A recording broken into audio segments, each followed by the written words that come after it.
Welcome to another episode of Money You Should Ask. I'm your host, Bob Wheeler, and in this episode, we're going to explore, question, examine, converse, dig deep, expose, laugh, and cry about the money beliefs, money blocks, and life challenges of our next guest. Turn up the volume, listen, learn, and laugh. I'd like to thank our sponsor, The Money Nerve, a financial resource that helps you have a healthier relationship with money. Do you feel shame around your past financial decisions? Do you feel alone in your financial struggles? Do you self-sabotage your potential financial successes? Do you keep making the same choices, expecting different results? The Money Nerve has just launched a new online course called The Course to Financial Freedom. To learn more, go to themoneynerve.com/course. The Money Nerve has an offer to all Money You Should Ask listeners for a 25% discount on the course. Use code MYSA, all caps, 25, and start your course to financial freedom now. Thanks again to our sponsor. Well, I am again excited to have another guest on Money You Should Ask. Today, our guest comes from Ogden, Utah, although he grew up in Western Pennsylvania. That's I think correct. it's Western, all right? Because there's different parts of Pennsylvania, people, so get it right. It's not Eastern.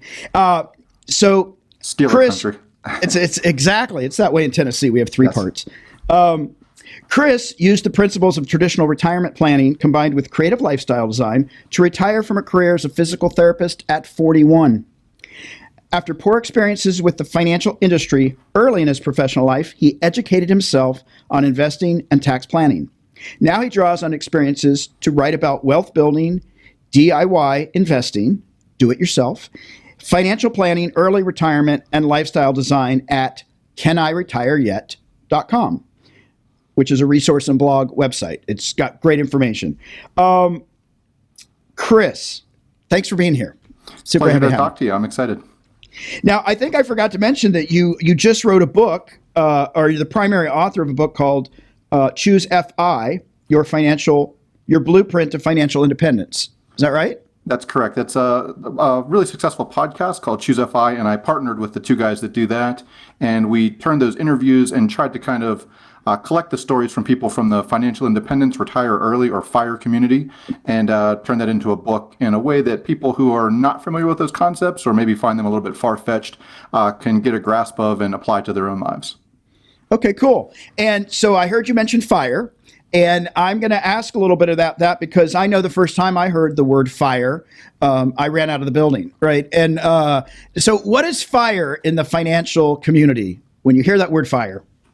Yeah, so FIRE is financial independence, retire early, and it really means different things to different people. But I think a lot of the things that tend to get mainstream publicity are these pretty extreme stories. People like living off beans and rice and optimizing everything and trying to retire by the time they're like 25 or 30 years old. And so I think we kind of, in honesty, like there are certain aspects of this community where we kind of painted that picture, and it's a fair criticism. But what we really want to do is make this accessible to a lot of people.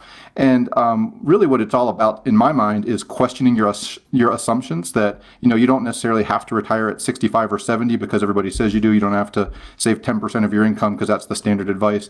And you can start really questioning these things and designing the lifestyle that you want. And I think my story is a pretty clear example of that, of retiring at 40 and moving from Pennsylvania to Utah to basically be a ski bum and do the things that I'm passionate about and be a stay-at-home dad. And doesn't mean you can't do any work and be productive and give back to the world. But you can definitely build a life that makes sense for you. Well, that sounds cool. Now, I know that we met through FinCon, and I was at FinCon, might have been last year, and there was a film that they showed, and they were eating rice and beans, and I can't remember the wife's name, but she was a little less than overjoyed when she had to part with her, BMW, and so I know that people out there maybe already can't afford the BMW, or they're listening to this and they're saying, that's a great story. That's not going to ever happen to me. I don't like everybody else can do it. I'm not going to be able to do it. What would you say to the people, and maybe you come across these people that say, yeah, that sounds really great, but it's going to be impossible for me? Yeah, so what we say is that, I mean, basically, we all have only three levers that we can pull. You can spend less, you can earn more, and you can invest better. And if you kind of look at which levers that you can best pull, which things make most sense with your situation. So, I mean, I guess a lot of people, I think I don't make enough money. I think where you are today is not necessarily who you are. That's where you are today. So you can Right. always do things to progress and make more money. I think a lot of things with spending, people are not willing to necessarily challenge themselves and they assume that they can't spend less. And I think that there's some pretty big wins you can get. And once you start to get some of those wins, then you can start adding in tax advantages and things like that. And you can really throw gas on the fire and really things start to snowball quickly. So I would just say to question those assumptions.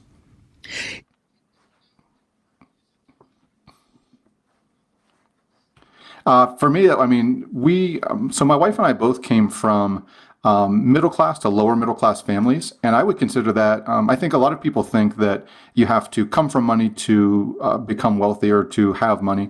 I would say not coming from money was probably our biggest advantage because we were used to living without the fancy house, without the fancy car, without the fancy vacations. So, it wasn't like we were giving up anything as we went into college and then got degrees and got professional jobs. And just to be clear, I was a physical therapist. My wife had a variety of different jobs, but neither of us ever made more than neither of us ever made six figures in a year. Combined, we did, but never either of us individually. So we weren't doing this on a massive salary by any means.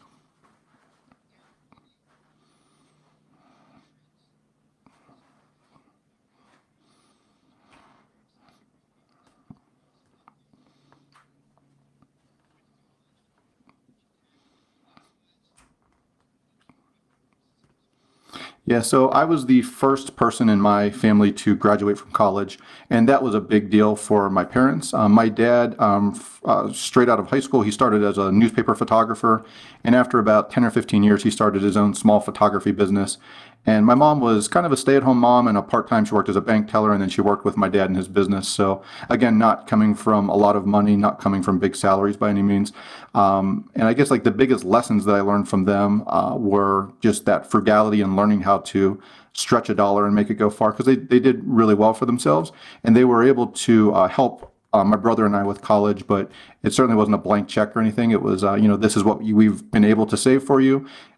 We expect you to be a good steward of it. If you spend it all, then you have to finance the rest. And if you can get through, you can keep whatever's left. And that was kind of their approach with me. I think like I had a small allowance. Honestly, I don't remember a whole lot of that. Like I know I worked from about as long as I can remember. My dad had his business, so I was everything from stuffing envelopes and cutting cardboard to put in the pictures when they were sending them out. And then when I was old enough, I was delivering, and so I worked in his business. And then working for your dad, the first thing I wanted to do was get a real job, so I didn't have to work for my dad. And so I had a variety of jobs, cutting grass and worked at Domino's Pizza. I did all kinds of different random things. But yeah, I always had a job.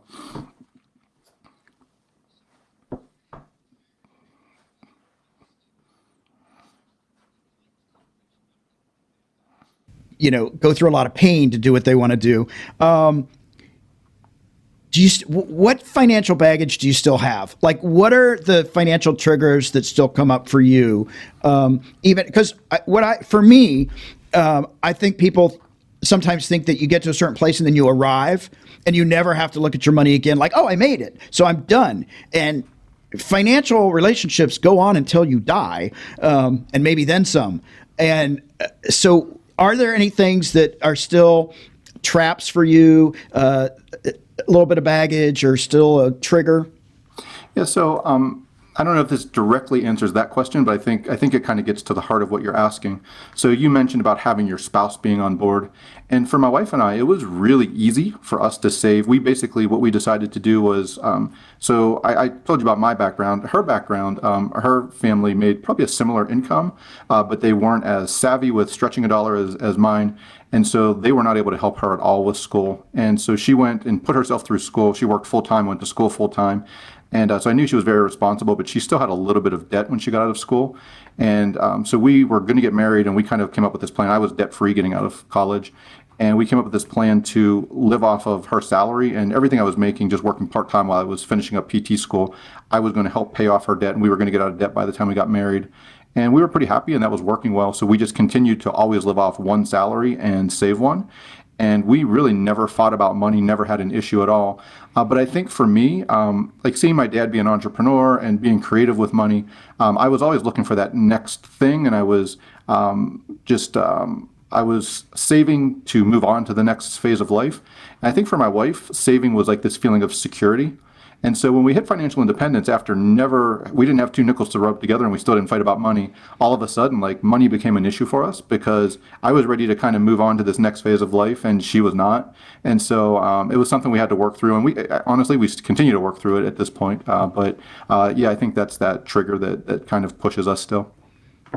And when you talk with your wife about money, or when she talks with you, has it always been a conversation? Has it always been a confrontation? A lot of people see a money conversation as an argument, and I'm wondering how the two of you approach that.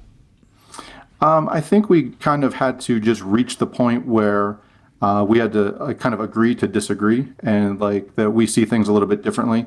And part of that has been easier. In my career, I was a physical therapist. I did the same job for 17 years. I worked for the same company for the last 15 years. It was about as good of a work situation as I could have had, and I just didn't like it. I was burnt out, and I wanted to get out. She actually had a very different, so she had a math degree, then she ended up getting an MBA, and then she got a second master's, a master's of operations research. And right after she got it, she got laid off. And so she never got to use that degree after working so hard. And so the guy who she worked with at that company, he was involved in a startup of a new company, and they recruited her. And we thought, this is the perfect opportunity to test our financial independence because she wanted to use those skills. And we said, what if you work part-time? What if you work remote? What if we got our healthcare? And just basically ask them everything you could possibly want. And maybe they'll say yes. And if not, then we'll figure something out. And they said yes. So she continues to work part-time now. And so that kind of, it helps us to make this transition. And it also helps to ease her mind and allows her to kind of feel that security while it still gives us a lot of the lifestyle. I mean, she's able to get out and ski with me. She's very involved in our daughter's life. And so it's a pretty nice trade-off. That's cool. And so speaking of your daughter, do you talk to your daughter about money? I know kids are young, but like, when do you start talking to a kid about money? When do you start, or maybe you don't, I just curious for you. Yeah, so our daughter's 7. I know, like from my experience, I just feel like more stuff that stuck with me, more was kind of caught than taught. And I think, like, at least for me, I tend to reject authority, which is maybe why I'm in this FIRE community. But like, if my parents told me to do something, I would do the opposite just because I was told to do it. But like, I witnessed a lot of really good habits from them. And I think that's how I learned a lot. And I think that's mostly the approach we're going to take with our daughter. I mean, she's only 7, so I don't know that she has that much of a concept. But some stuff that's pretty cool. Like, I wrote the book last fall, and we were doing a book signing. And she always like has these, I want to do a business, I want to do this. And so she just started to make bookmarks to sell at the book signing. And like, she has the awareness, like she said to me she's like, well, how much should I pay you to sell the books? I said, well, you're making them and selling them. And she's like, yeah, but nobody would buy them if it wasn't going to your book signing. So I think I should give you something. And so like, just being able to see that, I thought as a 7-year-old was actually, at the time, I guess she was 6. So yeah, pretty cool like that she has that abundance mindset. And then she ended up giving away all the money. She wanted to give it away to the animal shelter. She's a cat lover, so the stuff that she's picking up at this point, it's pretty cool and pretty impressive. But yeah, we don't really do anything at this time to overtly teach about money. Now, knowing that you follow exactly the opposite advice of your parents, which I could relate to, is there anything you find yourself saying now as an adult that you sure did not want to hear as a kid from your parents? That's a good question.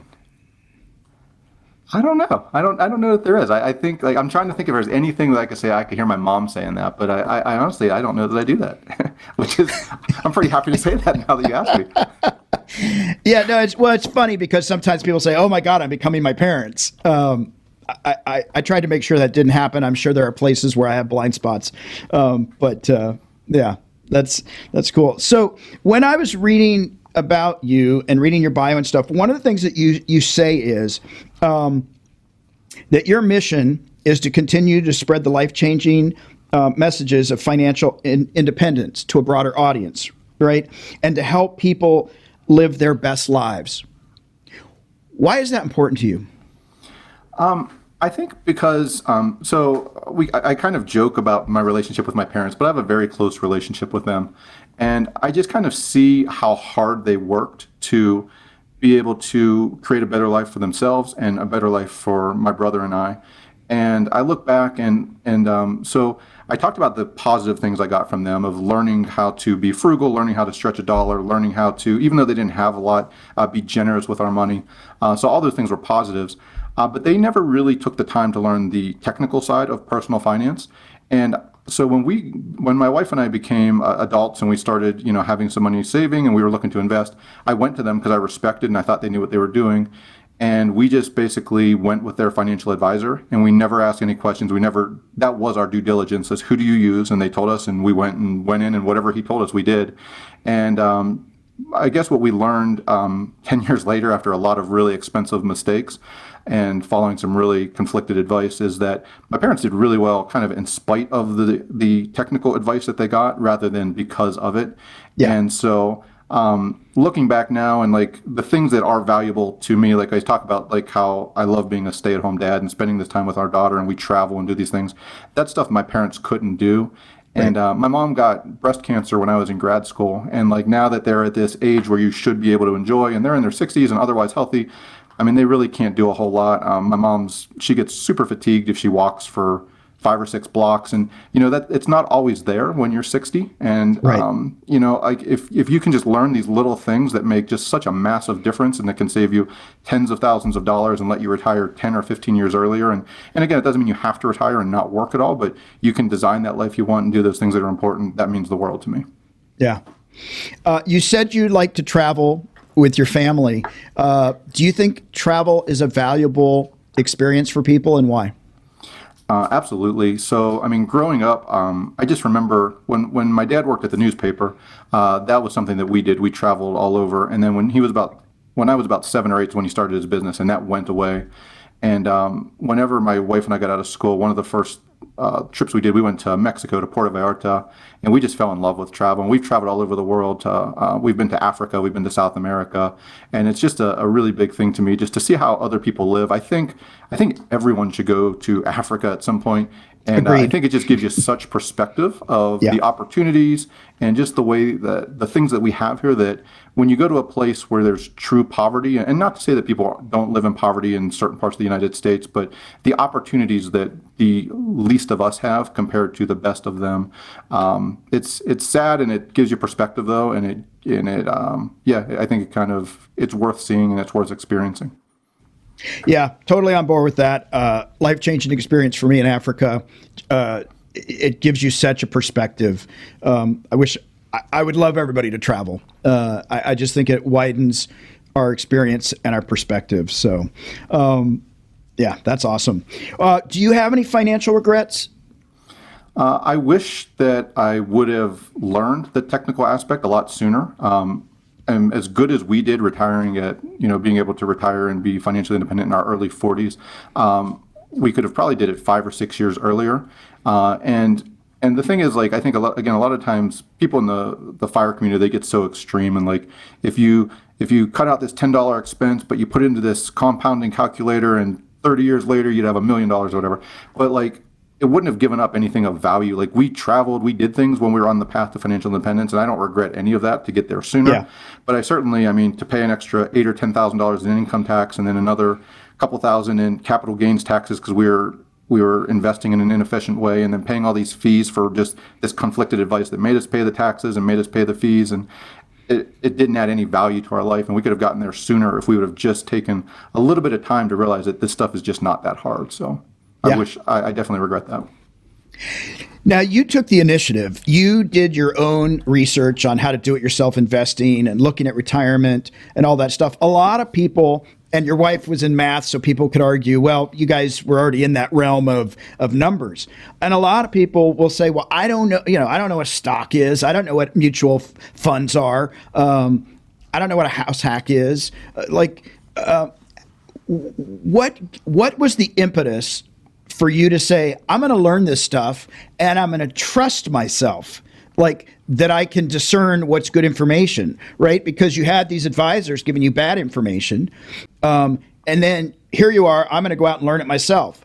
Like, what empowered you and what was the impetus to learn it and make it happen? Yeah, so I found this FIRE community in probably my daughter was born in 2012, so that was kind of the impetus to start getting serious about finance, about the technical side. Prior to that, I mean, we were going to move west. We didn't think we could have kids, and we were actually in the process of moving to Utah back then. My wife had a job offer with a company called Black Diamond, who manufactures backcountry skis and climbing gear. And so it was like a dream job for her, and it was giving us this community. And we were just in the process of like starting to like list our house and look for houses out here. And we found out she was pregnant, and it kind of changed everything. And we're like, wow, we can't just wing this. Like, we need to get serious. Right. And then when I found the FIRE community, I mean, a lot of the people, it was like Mr. Money Mustache, and there was a blogger called The Mad Fientist, and these guys, they didn't even use their real names. It was all anonymous, and like anybody can say anything. And so, but I was reading it, and it made sense in a way that nothing else that I ever looked at did. So we have a friend who's an accountant, and I just said, can we sit down and pick your brain? And she's like, absolutely, come over. And so we went over on a Saturday morning, and we talked for like a half hour, and she's just staring at me. And I was like, is this crazy? Is this illegal? Like, what are you looking at me? And she's like, no, this is like brilliant. But she's like, nobody thinks this way. Everybody just comes and asks you to fill out their forms, and nobody asks questions. And she's like, yeah, it is really simple, but yeah, nobody does that. And my co-author in the book, Brad Barrett, both he and his wife are CPAs. And when we were kind of kicking through ideas with the book, he expressed that same story, that like both of them, even being CPAs, they would have never seen these tax planning strategies that we write about and talk about in the FIRE community now. It's just people don't think that way because they're so ingrained in, basically you spend everything you make. And so you don't have a lot of savings, and to use these timing strategies, which are very basic, simple, legal things. But people just don't think that way. Why do you think people don't want to think outside the box? Like, I agree with you that a lot of people, a lot of accountants, like they learn the rules and then they come right up to the line. They don't want to cross it. I'm probably a little more creative. I'm like, okay, I know where the box is. Now let's see if we can get outside the box and push some things.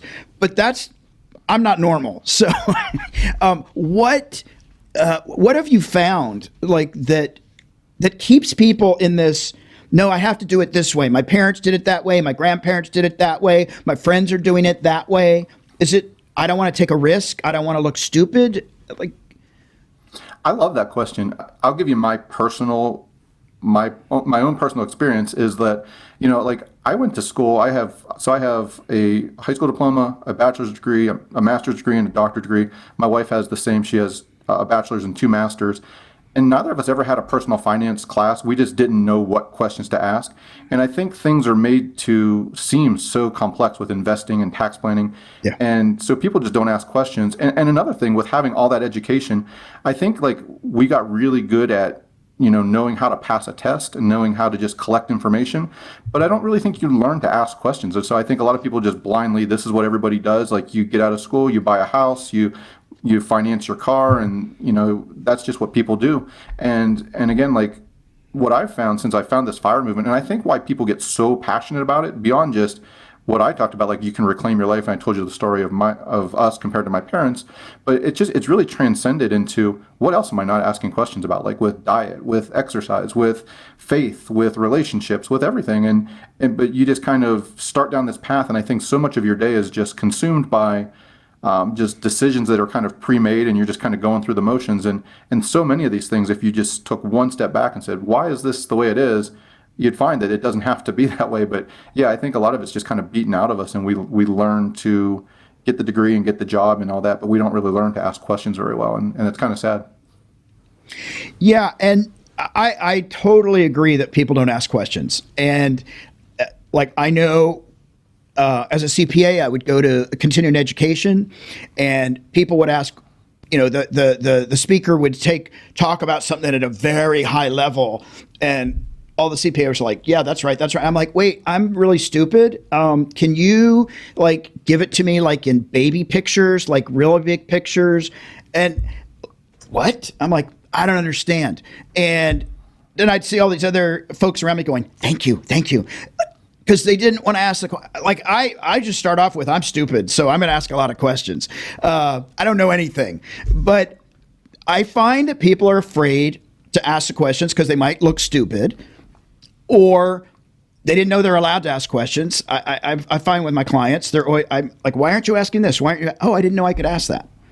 Right?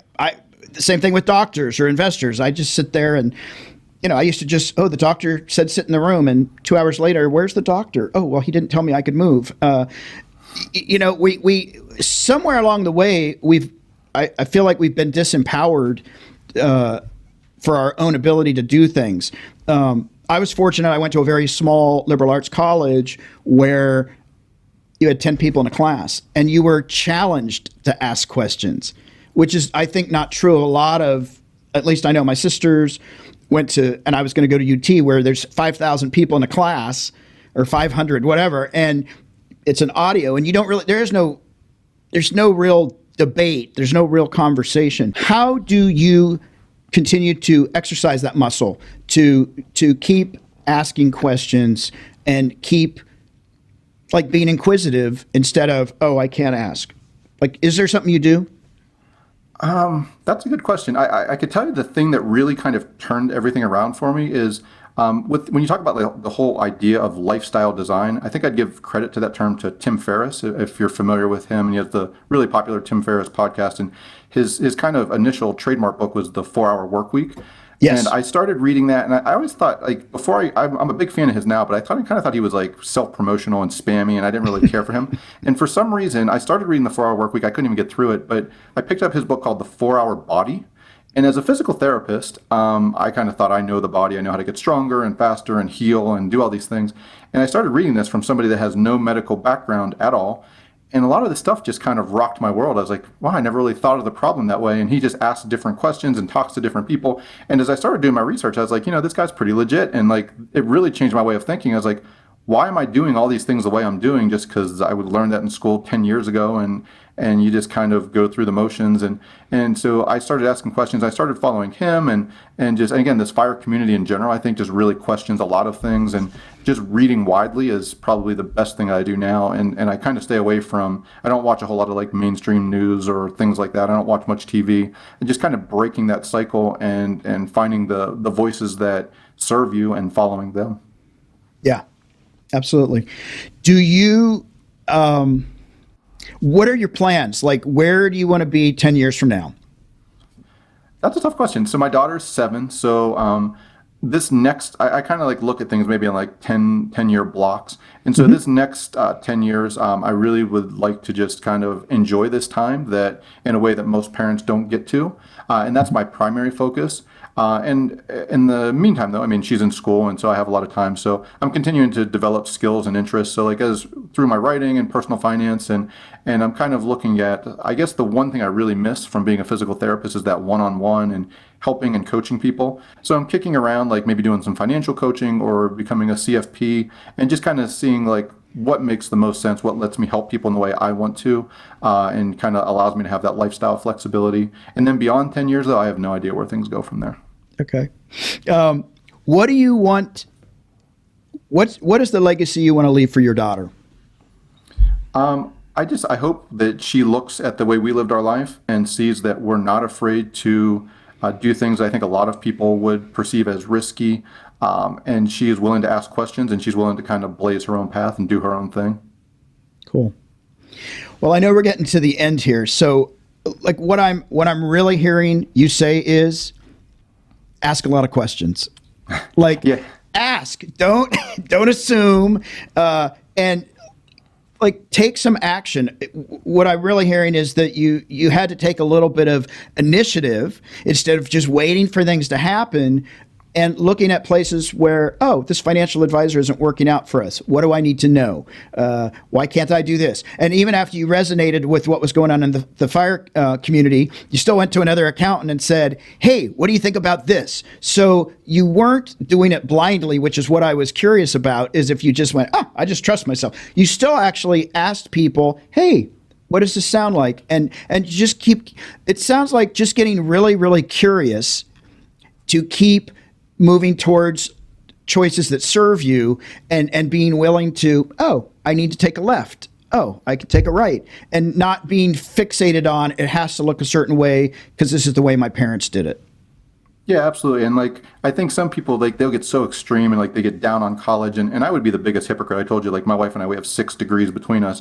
And so, I mean, that allowed us to earn a lot of money or at least a reasonable amount of money to save and to get where we are. But I think that there's so many more ways you can learn. And with the internet and YouTube and just all the different things out there, if you're willing to look for answers, they're out there, and a lot of them you have access to just remarkable teachers for extremely low cost if you're willing to just search and keep asking those questions and keep looking for better answers. Yeah, awesome. So Chris, where can people find you on social media? So I'm not real active on social, but my blog is caniretireyet.com, and I am very responsive there if anybody wants to look me up and reach out through the blog. And my book is Choose FI, Your Blueprint to Financial Independence, and it's available on Amazon or anywhere you find books. And I'd love if people would check out the book. So check out the book, folks. Get some financial independence. That would be awesome. I'd love that for everyone. So I also want to say to our audience, don't forget to share the love. You can find us on Facebook, Twitter, and Instagram. Search for Money You Should Ask, all one word. You can subscribe to this podcast on Apple Podcasts, Spotify, Google, Stitcher, or your favorite podcast players. Chris, thanks so much for taking the time and coming on and having a great conversation with us. I've really enjoyed talking to you. Thanks for having me. Yeah, thanks.